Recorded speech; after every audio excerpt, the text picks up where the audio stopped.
Vale, ya estamos grabando otra vez.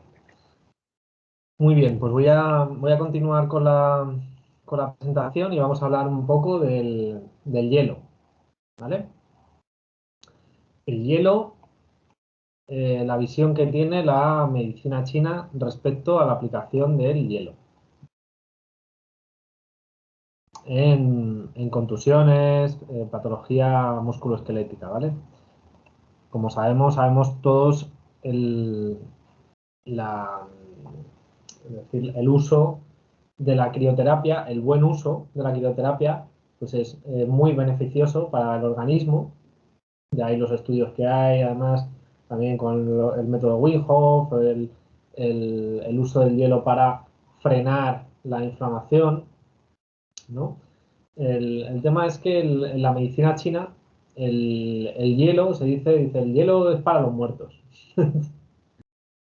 Eh, bueno, es una afirmación un poco extrema, pero bueno, en ciertos casos sí que tienen razón cuando se utiliza mal. Entonces, nosotros sabemos que ante un traumatismo, un esguince agudo, una distensión, un edema, pues el uso del hielo es muy beneficioso. El problema está en el tiempo de aplicación.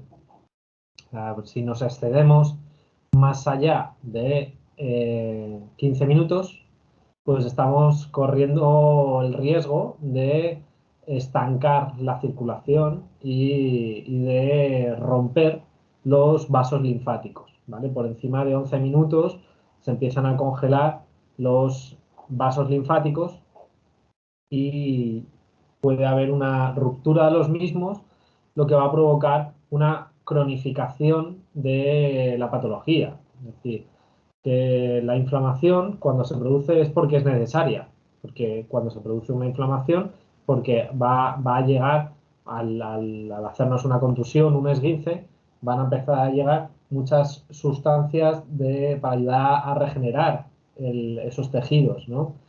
Entonces hay que también ayudarle al proceso natural de esa inflamación, es decir, frenarla, pero no llegar a estancar eh, con el mal uso del frío.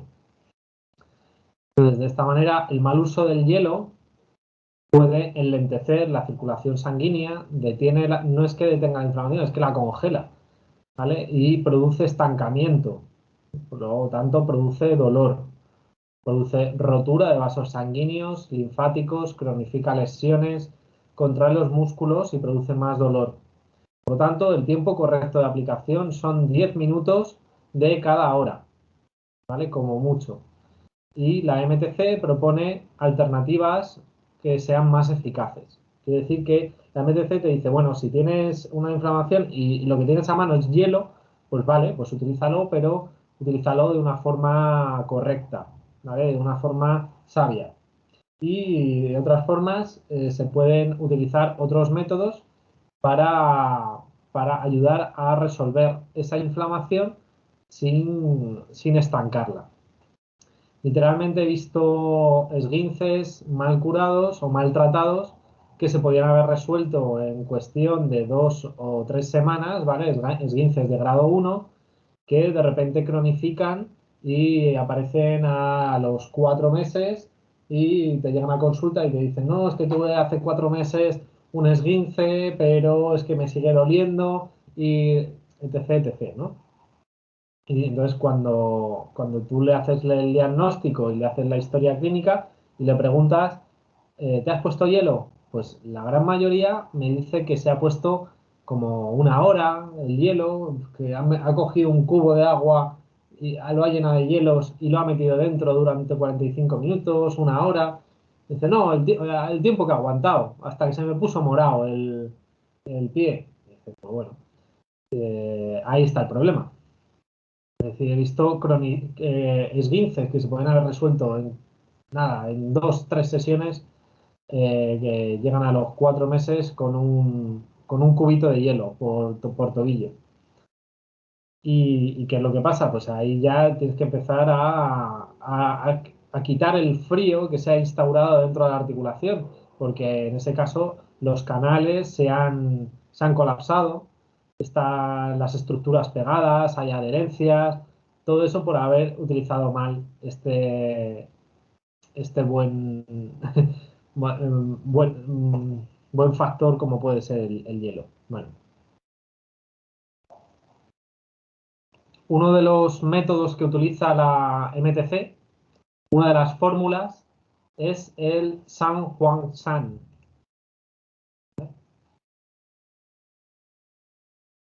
No sé si lo... Espera, voy a compartir. Se veía en el papel ahí que lo ponían. Se veía, ¿no? Se veía en el título, yo por lo menos lo he leído. No, lo escribo en la pizarra. Una fórmula herbal.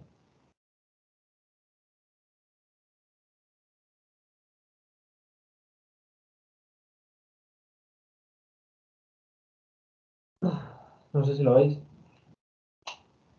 San Juan San, ¿vale? O también se le denomina el polvo de los 3 amarillos.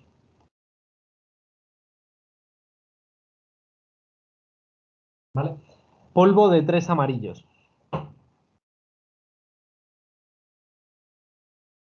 Son 3 raíces, 3 plantas que se muelen y tienen color amarillo, de ahí el nombre, ¿no? Y se le llama así, San Juan San, polvo de los 3 amarillos. Y lo que hacen estas plantas es enfriar la articulación, por ejemplo, en caso de un esguince, una contusión, se puede poner como un emplasto alrededor y lo que hace es que enfría, pero no detiene la inflamación. ¿Vale? Ayuda a resolverla mejor.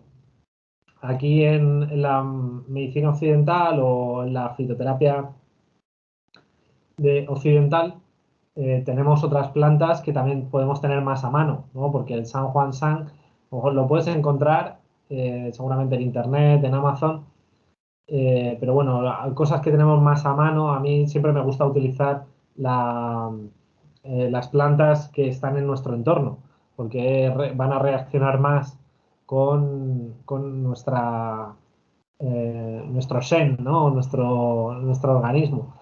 Y entre ellas, pues podríamos tener la caléndula, por ejemplo, muy buena, o la famosa árnica también.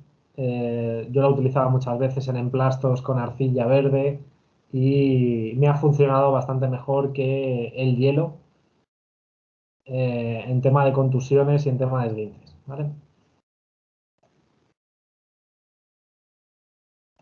A ver. Raúl, ¿qué plantas son esas 3? ¿Cúrcuma es una o algo? ¿Cómo es? ¿O son raras de encontrar? Son el ruibarbo. Ah, perdona, que no lo veo ahí. Ruibarbo, claro. La raíz de la escutelaria y la otra era la felon... la otra no sé cuál es. Así la traducción. Felodendron. Bueno, luego las busco, si no. ¿Lo ves bien, Ángel? Ok, gracias, sí, lo veo ahí. Lo veo en inglés, por eso, que no sabía la traducción No sabía la traducción en castellano. Pensé que una era cúrcuma, porque parecía, ¿no? Como al final sale como Sí, parece una especie de curry.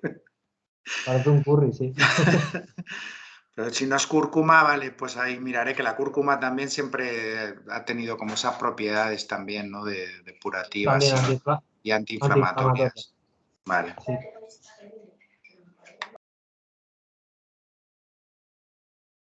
Bueno, entonces aquí hacemos una comparación del tratamiento de lesiones agudas desde la medicina occidental o desde la medicina tradicional china. Desde la medicina occidental, pues como sabemos, se utilizan AINES o fármacos antiinflamatorios, frío local, reposo deportivo e inmovilización, que es el llamado método RICE. Reposo, inmovilización, compresión y elevación. Y desde la medicina tradicional china se puede complementar, como os digo, con las fórmulas del San Juan San. También hay otra fórmula que es tomada, que se llama el Chili San, también, que es otra fórmula para las inflamaciones agudas. Se puede utilizar el uso de ventosas cuando hay un gran edema. Podemos en un esguince, a lo mejor, en un momento dado, hacer una microsangría y colocar la ventosa para facilitar la salida de esa sangre estancada, ¿vale? Sobre todo lo he visto en esguinces de tobillo y funciona bastante bien, la verdad. Luego, la acupuntura o la electroacupuntura, como sabemos y como ya habéis visto con la electroacupuntura, que es un potenciador de la acupuntura, y con los vendajes elásticos, ¿vale? Ya se utilizan los vendajes elásticos en la medicina tradicional china.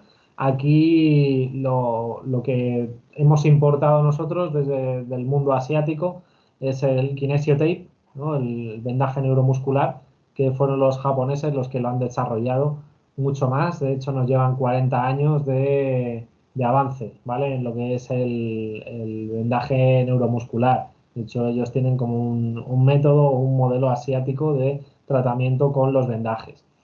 Y luego también, por supuesto, el tuina, ¿vale? El tuina, que es el masaje chino, es a través de la activación de los meridianos, ¿vale? Diferentes técnicas manuales y también incluso manipulaciones de las articulaciones. Aunque tengo que decir que personalmente eh, el tema de manipulaciones eh, me parece mucho más adecuado el estudiar desde el punto de vista occidental la parte de la osteopatía, ¿vale? Eso es más preciso y, y creo que es más correcto a la hora de ejecutar, ¿vale? Luego desde el punto de vista del masaje, pues el Tuina tiene una gran amplia técnica de posición de manos y de manipulación que está muy bien, pero con respecto a lo que es la manipulación de las partes óseas o de las articulaciones, yo recomiendo mejor estudiar osteopatía. Luego, bueno, vamos a hablar del dolor en el deporte y de los órganos más afectados en el ámbito deportivo, ¿vale?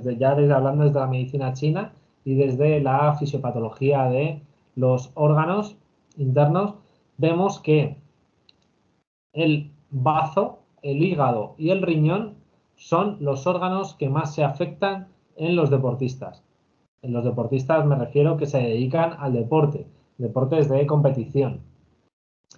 Y recordáis que eje eh, era el bazo, hígado, riñón, cuando hablábamos de los ejes de los canales unitarios, de los tendinomusculares. ¿Os acordáis qué eje era este? Teníamos un eje inmunológico, ¿verdad? Probablemente el metabólico. El metabólico, totalmente, ¿vale? Es el eje que más se afecta debido a esa gran exigencia que tienen en los ejercicios, ¿vale? Los entrenamientos, al final le lleva a un desgaste importante del eje metabólico, ¿vale? Tanto a nivel del bazo, porque es la musculatura la que están trabajando constantemente los deportistas, y como se dice, nosotros vamos tirando de la energía del bazo cada día. Vamos tirando de la energía de lo que comemos y es la musculatura la que nos mueve, ¿no? Luego hay otro órgano que es el hígado, que también se ve afectado, pero más en deportes de tipo anaeróbico y de fuerza muscular, fuerza explosiva, de potencia, ¿vale? Ahí es donde el hígado tiene que hacer un mayor trabajo, ¿vale? Entonces, los velocistas, por ejemplo, o los saltadores que necesitan de una gran potencia en sus tendones, son los que van a tener mayor afectación de la esfera hepática. Y de la esfera del riñón son aquellos deportistas que son más aeróbicos, ¿vale? Que realizan un trabajo más aeróbico o más de resistencia. Por ejemplo, pues en los maratonianos, ¿vale? Los maratonianos van a desgastar más la energía del riñón. En primer lugar, es el bazo, ¿vale? El bazo el que más afectación va a tener. Pero dependiendo del deporte que se realice, va a tirar más a un desgaste del hígado o del riñón. ¿Vale? Hígado más anaeróbico, riñón más aeróbico. Luego, por supuesto, el resto de órganos también. El corazón, el pulmón, las vísceras también, ¿vale? Pero los principales son estos. De hecho, cuidado con las maratones.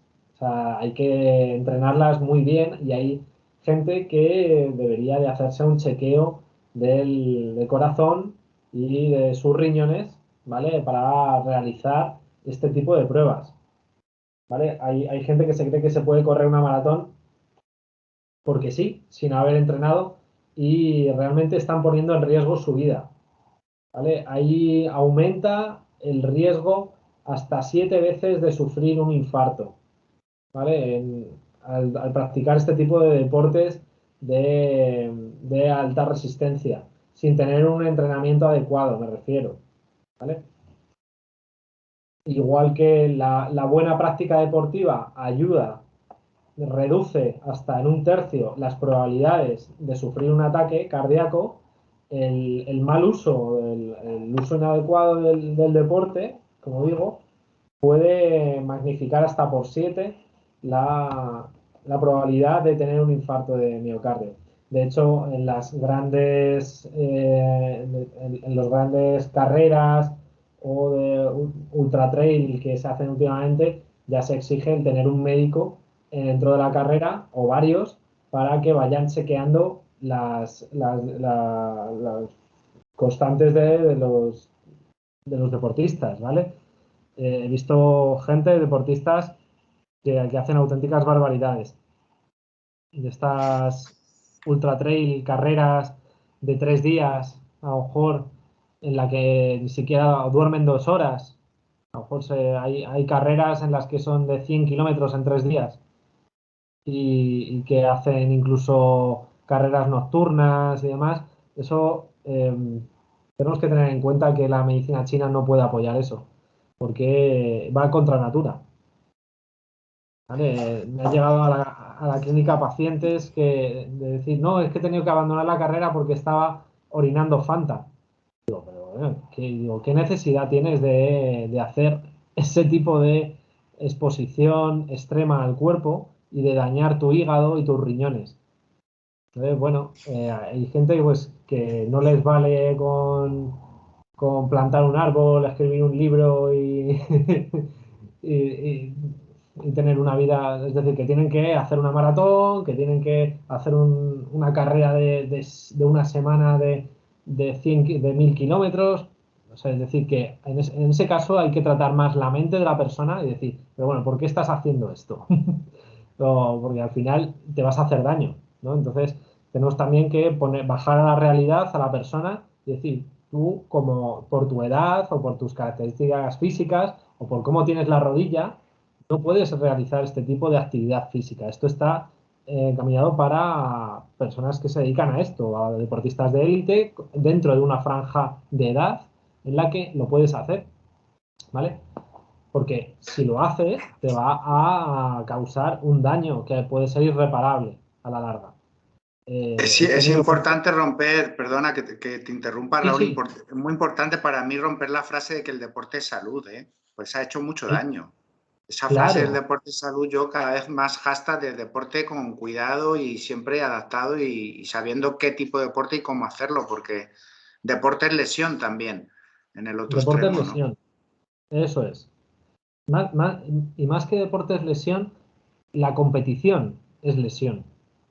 Porque el deporte, bien entendido, como digo, es muy... Añadiendo eso, bien entendido todo el rato, porque por hacerlo la gente se muere y se lesiona por hacerlo de cualquier manera, ¿no? En ese sentido, lo de la frase es para ponerle Eso ahí es, un poco en cuarentena, entre paréntesis.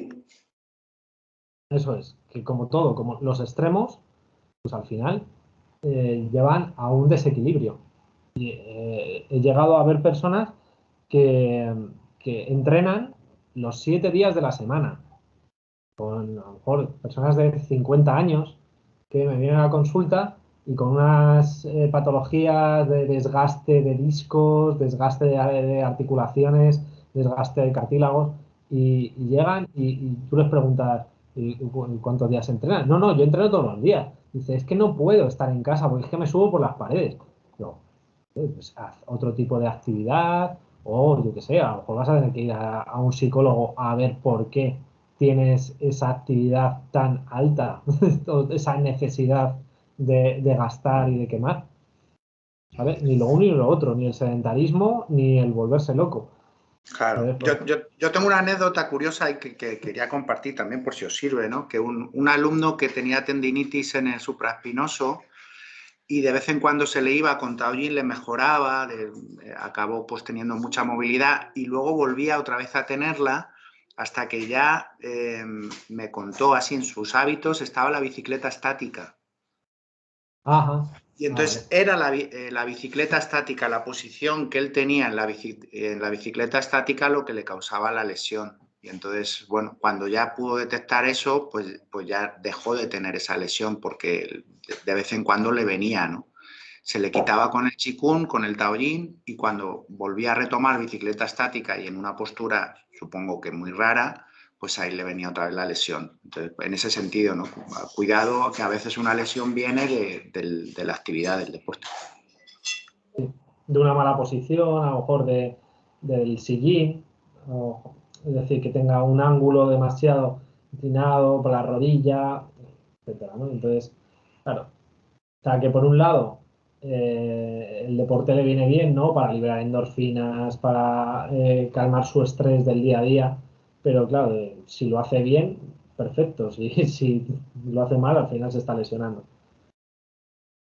Y en ese sentido, la medicina china aboga por la práctica deportiva moderada y por eso habla también del Qigong, de la práctica de ejercicios suaves, lentos, que van a ayudar a nutrir las articulaciones, que van a ayudar también a movilizar el flujo de los canales internos, porque realmente es con el Qigong la forma en la que puedes abrir los vasos maravillosos y puedes movilizar la energía de los vasos maravillosos, la propia esencia, el propio yin, para llegar a nutrir a esas estructuras. Entonces, en combinación, la acupuntura con el deporte bien entendido o con la práctica del Qigong es como la medicina china entiende, ¿no? El deporte o los beneficios del deporte.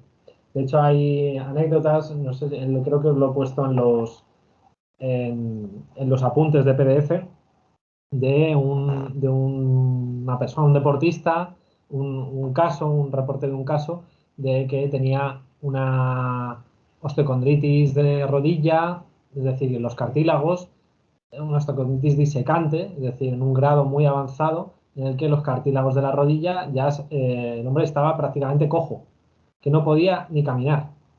Y gracias al uso es decir, a la práctica del Qigong, llegó a poder correr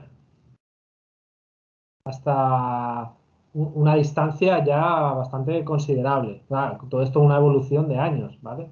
Creo que estaba por ahí en el PDF, creo que lo pasé, el reporte de ese caso, que parecía muy, muy, muy interesante porque pues de estar prácticamente al borde de una operación de prótesis a cómo gracias a esa práctica de Qigong eh, llegó a primero poder caminar y llegar a trotar. O sea, que importante, ¿vale? Yo tengo una pregunta, Raúl. Bueno, una consulta más que una pregunta. Sí, Bueno, sí, es una pregunta. Como queramos catalogarlo. Sí que es verdad que con lo que has dicho me voy un poquito más atrás, ¿vale? El tema de la microsangría, ¿vale? En el caso que has puesto de esguince de tobillo. sí que hay cierto debate, ¿no? En la medicina occidental, en la fisioterapia, decir, vale, me hago un esguince, imagínate, se pone como una pelota al momento, inflama el cuerpo, ¿no? Se genera ahí una inflamación. Está el debate de no dejarlo 24 o 48 horas a que el cuerpo mande bien todas las sustancias, asiente la inflamación y luego ya nos ponemos a drenar y a quitar el edema. O el que empieza desde el minuto 1. Entonces, ¿cómo se posiciona la medicina tradicional china? Por ejemplo, el tema de microsangría, ¿se puede hacer desde el primer día? ¿Se entiende mejor que no? Que se deje un poquito...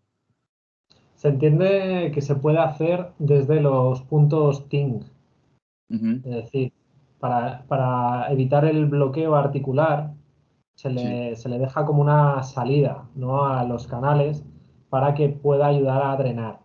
De esa forma, no llega a ser una microsangría muy agresiva, es decir, porque es cierto que las primeras 48 horas la inflamación es fundamental, es importante por lo que hemos dicho, de ayudar a regenerar esos tejidos y que es algo que es natural, ¿no? Sí. Pero en este caso la medicina china aboga por el uso de la microsangría en el momento, pero del punto TIN. Es decir, que se hace de una forma más distal. Claro, que si te viene un caso de, joder, es que esta mañana mira y me he hecho tal y mira cómo se me ha puesto, sí que se podría hacer microsangría en puntos TIN. Sí. Vale, ok. Bueno, tenía esa dudilla. Sí, para ayudar a que no bloquee el flujo. Es decir, que sí, que la inflamación va a seguir estando, pero evita que esa inflamación se detenga. Es decir, que haya flujo constante y no inmovilizar, a no ser que haya una lesión mayor como puede ser una fractura. ¿Vale? En ese caso, si se sospecha de fractura, ahí no hay otra que inmovilizar. Ya, sí. Y un poco en la línea en la que hablabais Ángel y tú, yo también tuve un paciente que, sobre todo, pues cuando nos empezaron a dejar a salir, ¿no? Dejar salir después de la cuarentena, que se puso todo el mundo a hacer, todos Eso fue éramos increíble. maratonianos en ese momento.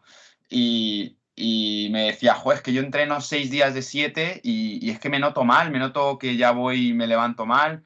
Y le digo, claro, imagínate si en un equipo un deportista de élite ya de por sí es malo, y eso que están controlados con sus estudios, sus equipo multidisciplinar a su disposición, lo que quieran, ya de por sí es malo y es lesivo. Imagínate tú que no creo que tengas el mismo control que un deportista de élite, pues, y encima que llevas 3 meses en tu casa. Claro, es que es concienciar un poco a la gente de que el deporte sí es bueno en cierto punto. No siempre, Claro. el deporte de élite para mí no es sano. No, Tendrán otros objetivos, la gente profesional, pero la mayoría cuando son mayores están bastante destrozados. bastante cascados, ¿verdad? Sí. No Y es la sano ni otra a es la nivel falta de mental. estiramiento también. La gente no tiene cultura de estiramiento. Entonces, después de la actividad física, si no estiran, luego pasa lo que pasa. Entonces, son tantos factores que realmente cuando en el momento que haya carga y que haya un poco de exigencia, empieza a saltar, todas las debilidades del cuerpo empiezan a salir a flote. Por eso el Qigong en ese sentido es algo más controlado, sin peso, con suavidad, sin tanta carga, buscando siempre el equilibrio de las cargas y desde ahí ya hay una mayor conciencia corporal y ya eso ya ayuda. El tener una conciencia, una propiocepción del cuerpo ayuda luego a lo que haga, a hacerlo sin sobrecargarme, ¿no? Ahora, toda esta gente que sale y luego no estira, claro, por ejemplo, otro factor que introduzco, ¿no? El tema de que no hay estiramientos a veces en la actividad deportiva, por norma general. Si no termino de hacer la actividad, me voy, me tomo una caña y me dejo enfriar, o sea, es que es una locura. La mayoría, sí, 90%. Sí. O hacer un estiramiento inadecuado, ineficaz, de 5 minutos, 10 minutos, pero bueno, Y ¿cuánto has entrenado? forzando, venga, a estirar y haciendo, forzando, sin respirar el estiramiento, sin realmente sentir lo que estoy haciendo. O sea, es una locura, es la imagen arquetípica de, venga, vamos a hacer cualquier cosa y ya está, ¿no? Claro. En fin. Mucha gente he encontrado yo que empieza con anaeróbicos. Digo, a ver, espérate, antes de meter explosividad, haz un calentamiento, sí, mucha gente... Claro, tal cual, sí. Claro, o la típica que ves una pelota de fútbol Y Eso es. me va a meter a disparar a la portería. Y Sí, el típico hachazo en el cuádriceps. tal cual. De rotura fibrilar en el momento. Por falta de calentamiento. Es que eso lo vemos todos los días. Bueno, voy a continuar.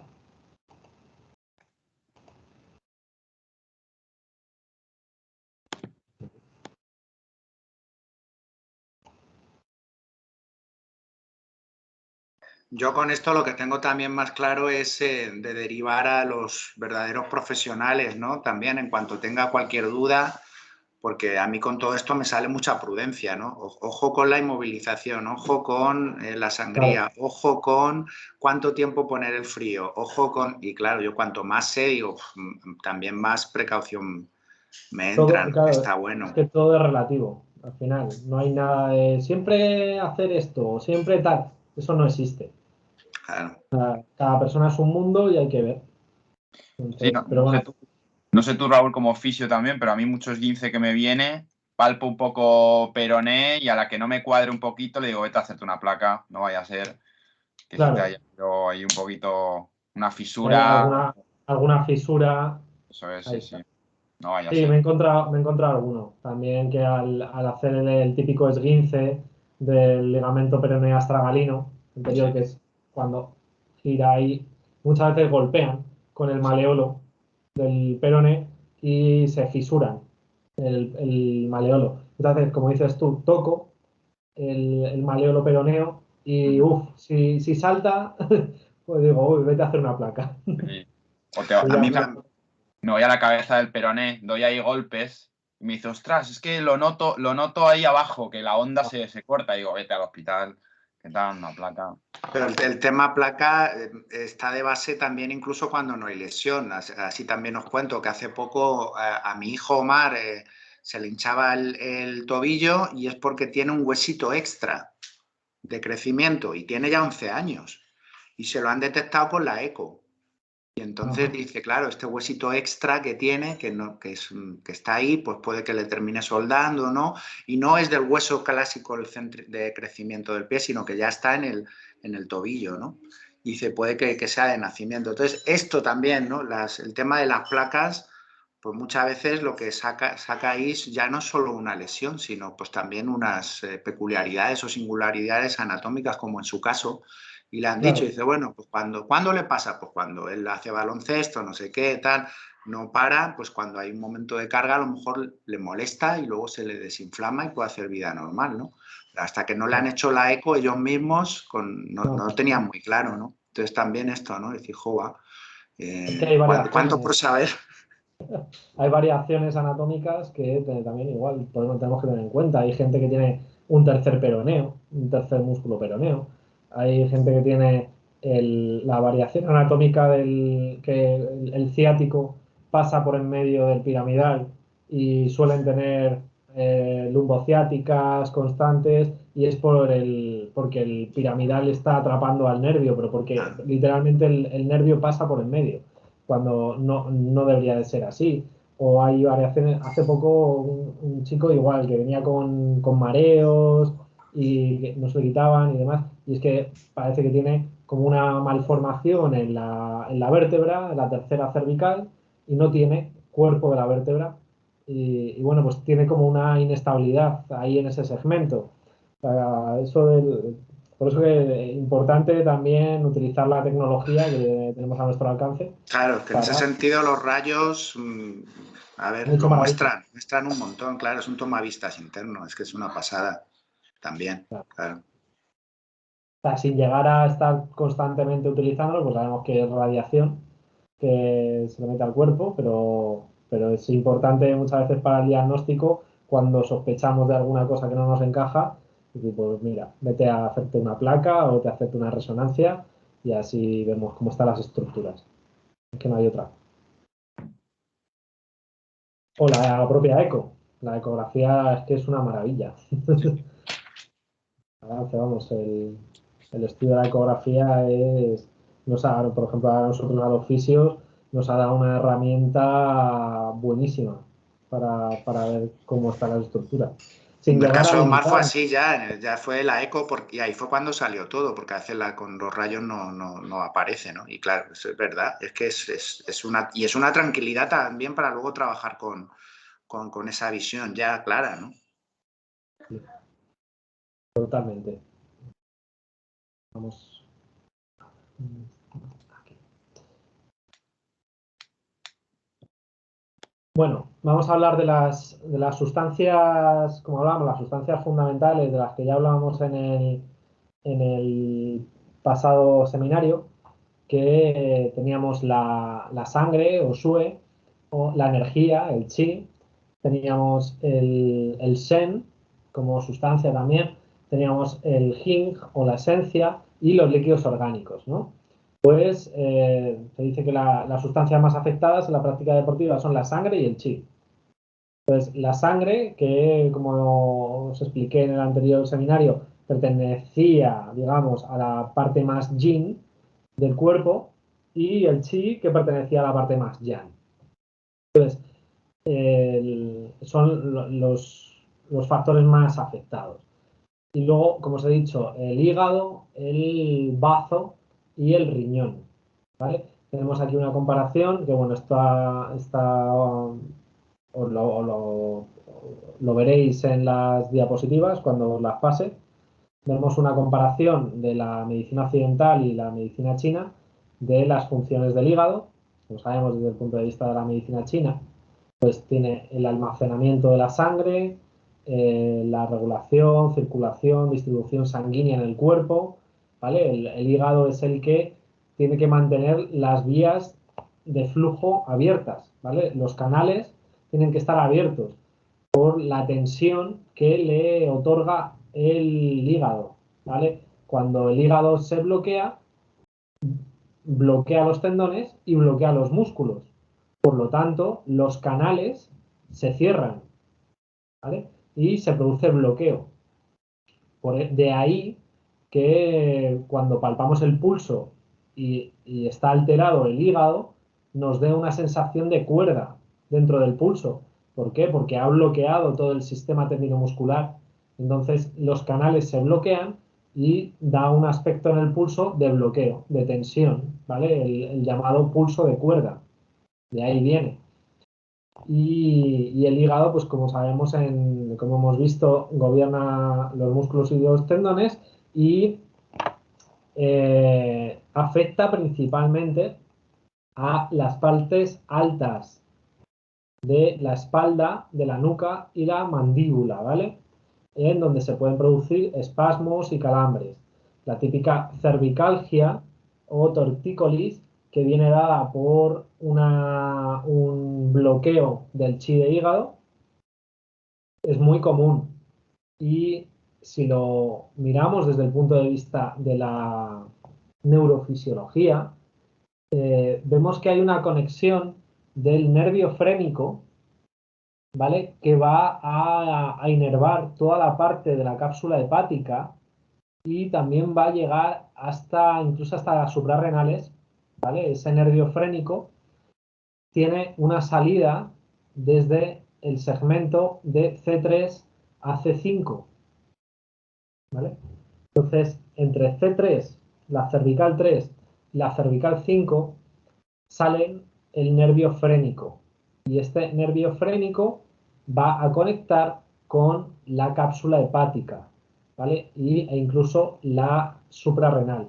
Por tanto, las subidas de cortisol y esas personas estresadas, esas personas que están tensas, ¿vale? Muy característico de la esfera de la madera, del hígado, bloquean a nivel cervical por conexión del nervio frénico, ¿vale?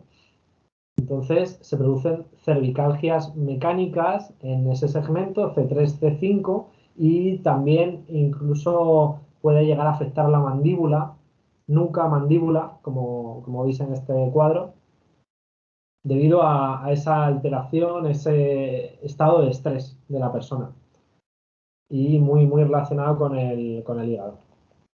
El hígado relacionado también con la visión, ¿vale? Fatiga ocular, visión borrosa, ojos enrojecidos, dolor, sequedad, y las uñas pueden llegar a ser quebradizas, pálidas y sin brillo. Recordad que las uñas quebradizas nos hablan de una insuficiencia de la sangre de hígado, ¿vale? Literalmente el cuerpo lo que está manifestando es que hay un problema interno en la esfera hepática, y esa sangre de hígado tiene que ayudar a solucionar los problemas internos de esta estructura. Por lo tanto, la periferia es la que se ve afectada. Las uñas y los tendones son los que van a sufrir. Esa falta de sangre se necesita, o sea, la sangre se necesita para el órgano, ¿vale? Que es lo más vital. Entonces el cuerpo tiene que economizar y tiene que ahorrar esa sangre. Por lo tanto, la va a destinar a lo que es más importante para la vida, ¿vale? El cuerpo es así de inteligente. Entonces va a primar la supervivencia de la persona, y la estructura muscular es la primera que se ve afectada, o la estructura externa de la periferia.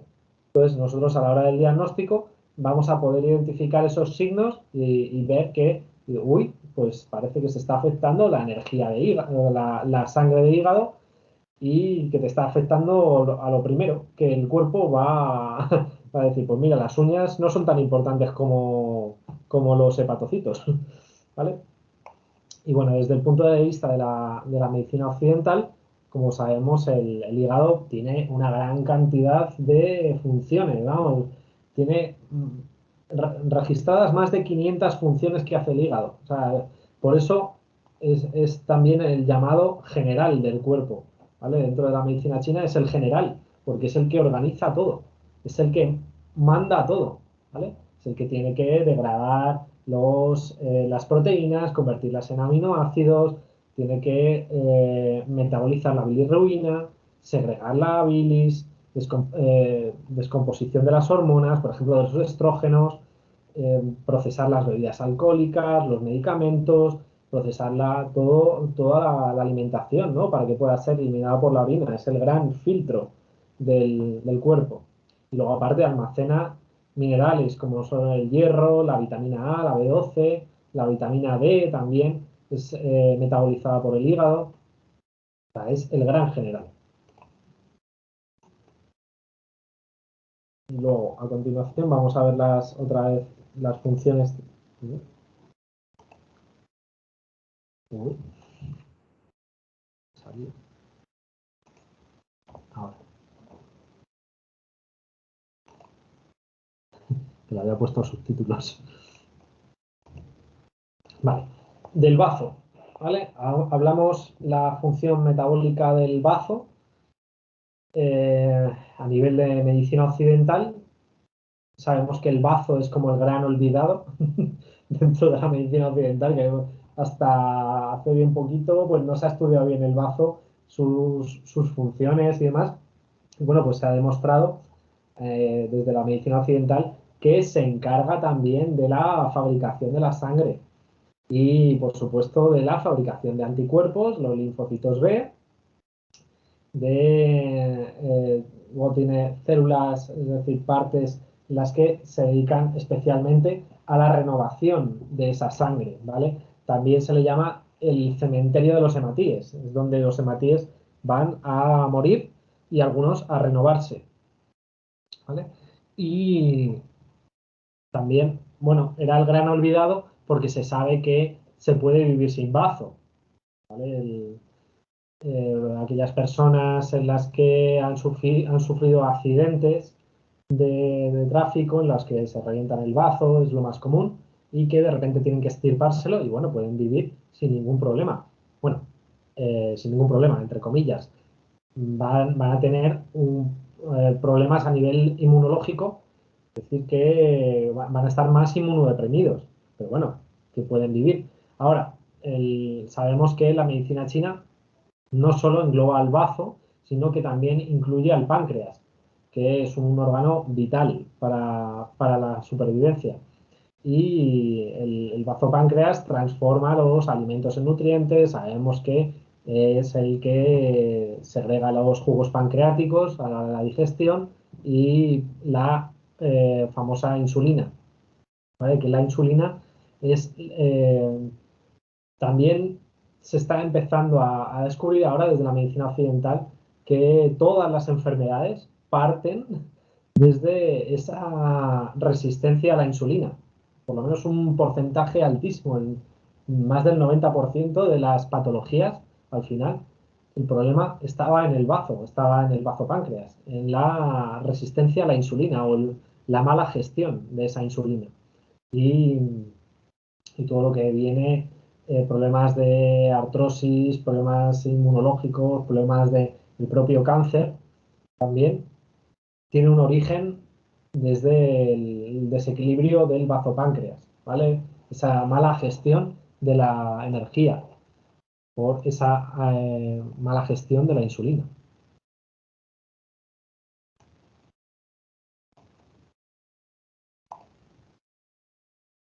Y por último, el riñón, también hemos dicho que era otro de los órganos que se veía más afectado en la práctica deportiva.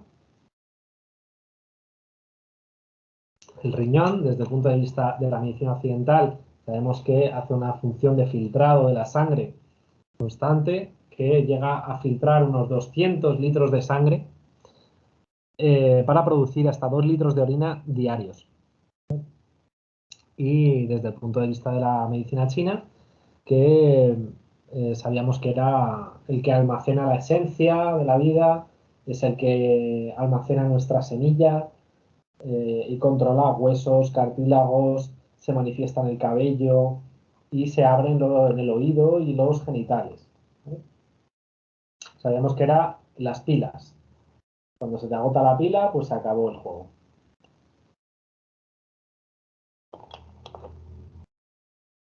Bueno, y ahora vamos a hablar un poco de síndromes, digamos, típicos dentro de la práctica deportiva o dentro del ámbito deportivo que se pueden dar fuera del mismo, pero es decir que debido a esa práctica deportiva en desequilibrio, lo llamaría yo, surgen ciertos síndromes, ¿no? Entonces, por factores patógenos endógenos, ¿no? Porque ya hemos visto los mecánicos, que puede ser, pues eso, un mal gesto, un mal entrenamiento y demás, pero los factores patógenos endógenos hablan, en primer lugar, de síndromes por exceso, síndromes por insuficiencia. Síndromes por exceso, tenemos el típico estancamiento de chi de hígado. Estancamiento de chi de hígado muy típico a nivel emocional, podemos hablar de deportistas que se frustran. Se frustran porque no llegan a alcanzar sus metas. ¿Vale? Bueno, podéis imaginar el desazón y la frustración que puede generar en un deportista que lleva preparándose a lo mejor toda su vida para unas Olimpiadas, que lleva entrenando 8 horas diarias, es un trabajo, al fin y al cabo, y cada 4 años esperando a que llegue su momento. Por ejemplo, pues un velocista, ¿no? Que se lo juega todo en 9 segundos, en 100 metros. Y cuando llegan, a lo mejor no logran sus objetivos, no logran sus marcas o padecen una lesión en la que no van a cumplir sus objetivos, lo más fácil es que lleguen a este estancamiento de chi de hígado por esa frustración, esa rabia reprimida que tienen que manejar y tienen que gestionar.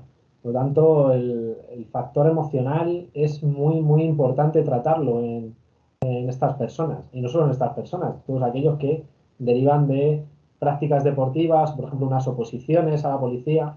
Os puse un ejemplo en la clase anterior de una chica que estuve tratando ella llevaba 6 años preparándose para las oposiciones de policía con las pruebas físicas y llegaba al examen y nada. Y durante 6 años estuvo machacando a la tía, pero claro, llegó a un punto en el que estaba desgastando tanto su estructura que, ni dormía. Ella vino por una hiperhidrosis palmar y plantar. y vino para mejorar los tiempos, también para mejorar las marcas, para conseguir ese objetivo. Pero claro, no solo tiene la prueba física, tiene la prueba psicológica, la prueba teórica y demás, pero a lo mejor podía superar la física, pero después otra vez, y otra vez frustraba, y otra vez llevaba a ese estancamiento de chi de hígado.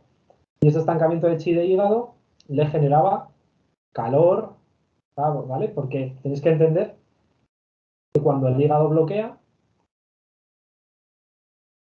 se genera un calor interno, una inflamación de bajo grado, se le llama, una inflamación de bajo grado que va a estar dañando la estructura y que puede llevar en ciertos momentos a un ascenso del chi hepático, ¿vale? Accesos de ira, cara roja, irritabilidad, dolor de cabeza, en plan me va a explotar, ¿vale? Enfados, y eso va a alterar al corazón, va a alterar al reino del fuego. El reino de la madera estancado va a ir generando ese calor que va a alterar la mente de la persona. Y como os decía, pues esta chica, por ejemplo, llegaba con verborrea, no paraba de hablar en toda la consulta, no te dejaba ni meter cuñas entre medias y sudaba mucho, sudor nocturno, pesadillas, alteraciones de la mente, ¿vale? Y bueno, finalmente lo consiguió, ¿no? Finalmente este año consiguió aprobar. Y yo digo, mira, menos mal, digo, a ver si ahora está con la instrucción, se ha tenido que hacer la preparación para la instrucción de policía, pero ya le he dicho, digo, a la vuelta, digo, ya nos tomaremos algo y a celebrar tus 6 años de estancamiento de chi de hígado. Bueno, este estancamiento de chi de hígado puede llevar también a una insuficiencia de sangre de hígado, ¿vale? Hay un factor o un síndrome por exceso que al final va a generar una insuficiencia. Entonces, dependiendo de en qué momento cojamos la patología, a lo mejor lo hemos cogido en la parte de exceso, lo hemos cogido ya en un periodo de insuficiencia. Esta insuficiencia de sangre de hígado, ¿vale? Que se va a manifestar, como os he dicho, por uñas quebradizas, por falta de visión, porque no llega a nutrir el ojo, por problemas de los tendones, tendinopatías, etcétera, se puede ver agravado y pasar a la siguiente fase, que es la insuficiencia del yin, del hígado y del riñón, ¿vale? Primero se manifiesta una insuficiencia de sangre de hígado, después evoluciona hacia una insuficiencia de yin, de hígado-riñón. Normalmente, ¿vale? Hay veces que también podemos encontrar que hay una insuficiencia de yin, de hígado-riñón ya de base, o por otros factores que no sea primero el de la insuficiencia de sangre de hígado. O sea, me explico. La insuficiencia de sangre de hígado puede evolucionar hacia una insuficiencia de yin de riñón, ¿vale? De hígado de riñón. Pero una insuficiencia de yin de hígado de riñón no tiene por qué venir precedida por una insuficiencia de sangre de hígado, ¿vale? Y luego tenemos la insuficiencia de chi de bazo, que esta es la más típica, que ya hemos visto que la mayoría tenemos el chi de bazo, lo tenemos en insuficiencia debido a una mala alimentación y también debido a que la energía del bazo la utilizamos todos los días, constantemente. Nosotros tiramos de bazo todos los días. Entonces, esta alimentación inadecuada que se da en algunos deportistas puede llevar a esta insuficiencia de chi de bazo y llevar a una insuficiencia del yang del bazo. Y a la larga llevar a una insuficiencia del riñón, ¿vale? El riñón es lo último que en principio se afecta, primero se podría afectar el bazo, pero luego se va a afectar el riñón. ¿Y qué parte del riñón se va a afectar? Pues tenemos que investigar si se afecta el chi, si se ha afectado la esencia, si se ha afectado el yin o se ha afectado el yang. Cada uno tiene sus manifestaciones. Entonces, por ejemplo, insuficiencia de chi de riñón, ¿cómo se va a manifestar? Pues la persona va a aparecer cansada, va a aparecer con un color pálido, va a aparecer con una respiración superficial, ¿vale? Porque cuando hay una insuficiencia de chi de riñón, el chi de riñón tiene que conectar con el pulmón, ¿vale? De hecho, en medicina occidental hay un eje que es el eje riñón-pulmón o riñón-hígado-pulmón, ¿vale? Que es el metabolismo de la renina-angiotensina-aldosterona, ¿vale? Ese eje, que está descrito dentro de la medicina occidental, podría tener que ver con esa alteración o insuficiencia de chi de riñón que no conecta con el pulmón. Entonces se va a manifestar con respiración superficial, con palidez, con cansancio, ¿vale? Con astenia.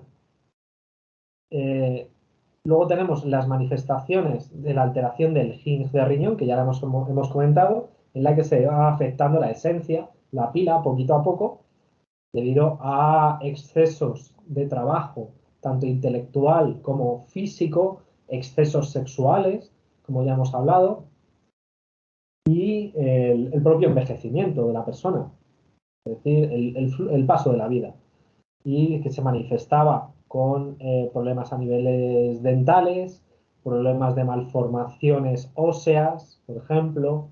Esto ya vendría de base, ¿no? Vendría del cielo anterior. O ya cuando se afecta el Hinge en el cielo posterior, pues propio envejecimiento, canas, caída de cabello, ¿vale? Debilitamiento de los miembros, pérdida de visión también, visión borrosa, falta de memoria, ausencia del Shen, ¿vale? ¿Sabéis cuáles son las tres? Habéis hablado de, bueno, no sé si os lo puse yo en los apuntes o ni os he hablado de ello. Los tres tesoros de la medicina china, o lo que se llama las tres joyas de la medicina china. Sí. El yin, ¿Sabéis el cuáles son? sen, el yin, el chi y el sen, ¿te refieres? Eso es, correcto. Sí, sí, sí. Pues claro, si hay una ausencia o una falta del Jing o de la esencia, al final se va a ver reflejado en el Shen. Es decir, le va a afectar a la bombilla, a lo que digo yo, la clarividencia o esa manifestación del Shen. Digamos que el Jing sería como la vela o la pila, el chi sería la energía en sí o los canales por donde circula, y el Shen, digamos que sería la bombilla, sería la iluminación, ¿no? Es decir, En principio el yin afectaría al chi, que estaría como por encima en cuanto a que es más sutil, y el chi afectaría al shen, que sería como la cúspide de ese triángulo, ¿no? O sea, eso por es, orden, ¿no? eso es. Sí, sí, digamos que la metáfora sería, el Jing sería como la pila, el chi sería como los cables que van conectados a esa pila, y el Shen sería la bombilla. Entonces, claro, si hay una falta de la pila, va a afectar a su parte superior, que son los cables, no va a transmitir, y entonces la bombilla no se va a encender. o se va a encender de forma defectuosa. Y luego, con respecto al yin de riñón, vamos a repetir, ¿qué manifestaciones hay en una insuficiencia de yin de riñón? Pues va a haber afectación de la estructura ósea, va a haber malformaciones óseas o deformidades, ya sea pues el espolón calcáneo, va a haber calcificaciones, va a haber osteocitos, problemas de artrosis. Todo eso es yin, ¿vale? Yin de riñón. Va a afectar a la parte del sueño, ¿vale? Que es donde el yin general del cuerpo se recupera. Va a afectar a los dientes, va a afectar a todo lo que serían los líquidos orgánicos también, y más relacionados con el ámbito del riñón. Líquido cefalorraquídeo, sistema nervioso, ¿vale? Todo el sistema nervioso, cerebro, médula espinal, sistema nervioso periférico, ¿vale? Todo eso es yin de riñón, es estructura. Y el yang, bueno, también el yin de riñón se va a manifestar en los ojos. ¿Os acordáis en qué estructuras podíamos identificar una insuficiencia de yin de riñón? En el ojo. Ojeras negras, por Ojeras ejemplo. negras. Sí, justo. Nosotros cuando vemos a una persona con las ojeras negras, ya se nos tiene que encender la bombilla y decir, uy, insuficiencia de yin de riñón. ¿Vale? Y luego, el yang de riñón, que iba a afectar más a las funciones correspondientes a las suprarrenales, ¿vale? A la parte de conductividad del sistema nervioso, ya no a la estructura, sino ya a la conductividad. Y luego también se va a manifestar con cansancio, alteración del metabolismo de los líquidos, retención de la humedad, retención de líquidos, sobre todo en la parte baja del cuerpo, se hinchan las piernas, se hinchan los pies, ¿vale? Edemas. Y luego también se hincha la cara. Y igual que en los ojos, en la insuficiencia de yin de riñón podíamos ver ojeras negras, en la insuficiencia de yang de riñón veíamos bolsas, ¿vale? Y es decir, que se levanta por la mañana y tiene unas bolsas en los ojos, pues eso indica insuficiencia de yang de riñón. Y luego se va a ir acompañado también problemas en la libido, problemas de cansancio, ¿vale? Estar, pues eso, que no se puede ni mover, problemas de impotencia, también de eyaculación precoz, ¿vale? Bueno, pues estos son los síndromes más característicos dentro de lo que es la práctica deportiva. Hay muchos más, ¿no? Pero en la práctica deportiva estos son los más comunes. Y como os he dicho antes, estancamiento de chi de hígado puede evolucionar hacia calor, fuego de hígado, consumo de líquidos orgánicos, insuficiencia de la sangre de hígado y la siguiente, insuficiencia de yin de hígado y riñón. O sea, esto podría ser una evolución de un estancamiento de chi de hígado. Y por la otra vía, la vía del bazo, puede deberse a un ejercicio excesivo, una mala dosificación del ejercicio, junto con una mala alimentación, pueden llevar a una insuficiencia del chi de bazo. Que si se va manteniendo durante años, ¿vale? Porque la insuficiencia de chi de bazo sabemos que es muy común. Y en deportistas, pues igual, y no os creáis que porque sean de élite se alimentan bien. Hay algunos que sí. Y hay, por ejemplo, en clubes deportivos, a lo mejor que yo conozco más, a nivel de fútbol, o sea, sé que hay jugadores de fútbol que tienen su propio chef en casa que les prepara la comida. Pero hay otros que se alimentan fatal. O sea, el propio Messi, durante una época, sabemos que se estuvo alimentando de pizzas y que comía muchas pizzas y tuvo problemas que se vieron reflejados en el rendimiento y vomitaba en los partidos, tenía que constantemente irse a la banda y vomitar y demás porque tenía alteraciones, ¿no? Y empezó a sufrir lesiones. Bien, pues Messi corrigió este problema con un kinesiólogo que le modificó la dieta. Gracias a esa modificación de la dieta, ha conseguido estar al máximo nivel durante tantos años. ¿Vale? Pero hubo una época en la que sabemos que no se alimentaba bien y empezó a tener problemas musculares y no rendía igual en los partidos. Bueno, vamos a hacer un descansito. 5 minutos y volvemos, ¿vale? Volvemos a I-20. Ok. Vale.